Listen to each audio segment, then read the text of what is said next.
Upon arrival at the feedlot, cattle should be unloaded as soon as possible, again using calm handling techniques. Prior to induction, they should be given time to recover from their journey. This can be anywhere up to 24 hours, depending on the length of the journey and the condition of the cattle. The provision of clean, fresh water and feed cannot be overstated. It's essential that cattle are encouraged to eat and drink as soon as possible. If cattle have had a long transit and they are physically stressed, it may be necessary to give them a longer recovery time, up to 48 hours, before commencing the induction process. This process includes drafting, weighing, and the administration of any treatments or vaccines. Brian, everybody loves a five-star resort. And after a long journey, when you get at these places, we like to be pampered, we like to be welcomed by the valet who takes your luggage and takes that in, and then you're welcomed by the staff and you're made feel comfortable, and they're all smiling and they're all happy, and someone will take you to your room and show you your room, and you assess whether you like the room or not.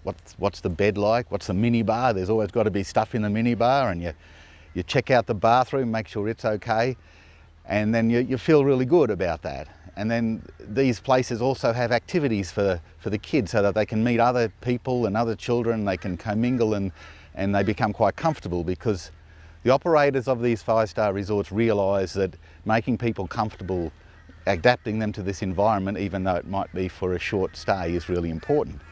So similarly with our cattle, when the cattle arrive after a long journey, they're tired and they need someone to welcome them.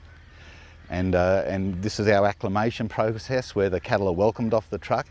The cattle are then taken to a receival pen, where the pen will be clean, and there'll be food there, and there'll be water there, and there'll be a handler who will take them to the pen and show them around the pen, just like our valet does at the five-star resort. Then this welcoming process and this acclimation process is designed to get those cattle to reduce their fear, get rid of their fear of the humans, to make them confident in their surroundings, and to make them confident with each other, so they can interact with each other in that pen and with the handler. So it's a learning process for the cattle at this stage. So this whole receival area is one of preparation, one of building confidence, reducing fear, stimulating feed intake through these processes. So that's the psychological part of receiving cattle, which is the most important thing in my view. The second thing that's important is that cattle have come from a long journey, and they'll be dehydrated and they haven't eaten properly for a day or two. So it's important that we rehydrate them, that we re-establish their rumen function, and that we stimulate them to eat and to drink to improve their immune system. And there are programs that we have with respect to electrolytes and the type of diet that they are fed, which can facilitate this process.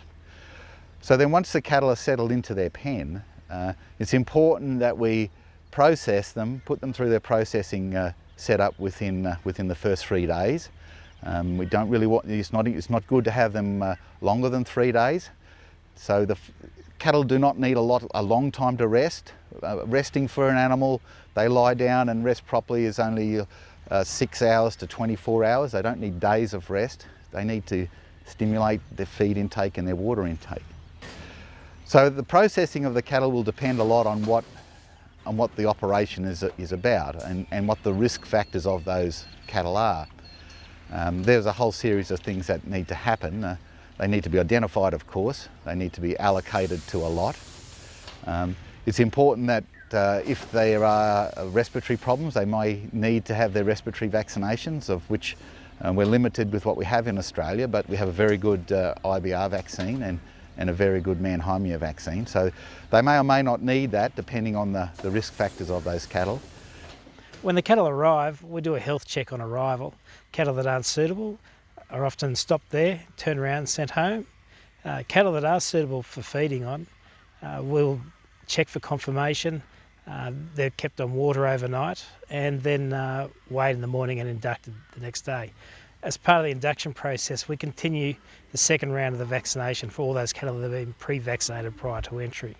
That allows us for those cattle to go straight into the production system, straight onto feed. If cattle don't have a vaccination history prior to arrival, we have to take them out, we vaccinate them on induction, and then they go back out into preconditioning until they have their second vaccination. Then they come back in onto feed. So the purchase time gets delayed for cattle that aren't vaccinated. Depending on the distance that they've travelled, if cattle have travelled a large distance, they're normally put down in cooler yards for 2 or 3 days to let them settle, and then we go ahead with the process once again. But we have to take into account that if they've been pre-vaccinated prior to entry, that we start the dispatch process a little earlier so that we still fall within our optimum window for revaccination.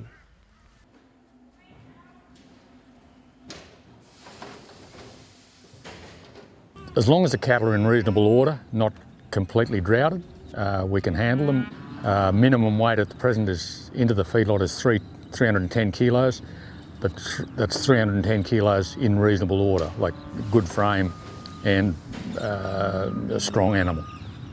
The more you can be with your cattle and the more you can handle your cattle in a calm and steady manner, I think it all works out to a better feeder in the long run. So if we can have our cattle come off the trucks nice and steadily, come onto good feed and water, they're handled gently and quietly going up to the induction shed and handled the same through the shed and out to their home pen. They're settled, they're acclimated. That's part of the acclimation process, that, you know, they're made to feel at home. Well, once they arrive in the feedlot, they're scanned into our system, and then they're placed on feed here in these yards here, onto what we call a ration 20. It's 20% grain and hay and silage. It's a very good starter ration, and we try to keep the cattle on that ration for at least 24 hours, depending on the distance they've travelled. But the longer we can keep them on it, the better they'll start once they get up into the feedlot proper. It gets them onto the bunk. It gets their energy levels up. It's the hay and silage, whilst it'll do the job, it doesn't seem to put that much guts in them. Hay's, just straight hay's pretty much a waste of time. They seem to waste a lot of it. Although if we do get cattle that have come a really long way and are dried out, we will give them hay to start with. So there's a whole heap of processes that occur at induction, and every feed yard will have a different protocol set up by their veterinarian on what's the best thing for those feedlot, but also what's the best thing for each set of cattle, for each group of cattle. It's important as well.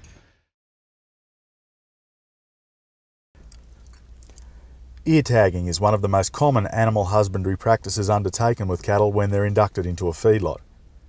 When inserting a tag, it's imperative that discomfort is minimised, the wound has a chance to heal quickly, and that the tag stays in place. For this reason, one-piece tags are now widely regarded as the industry standard.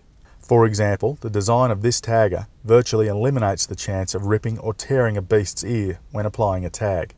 It incorporates a flick-out pin, which means if the beast pulls its head away before the tagging process is complete, the applicator comes free of the ear, rather than snagging and tearing the ear. Conventional designs are more likely to snag in the ear and result in a tearing wound. When applying ear tags with a conventional applicator, it is possible to cause a compression wound, which results in painful bruising of the ear. This is the result of the operator squeezing too hard when applying the tag. The tagger seen here eliminates the possibility of a compression wound on the ear due to its design. As shown, no matter how hard the operator squeezes, the tagger cannot compress further than shown.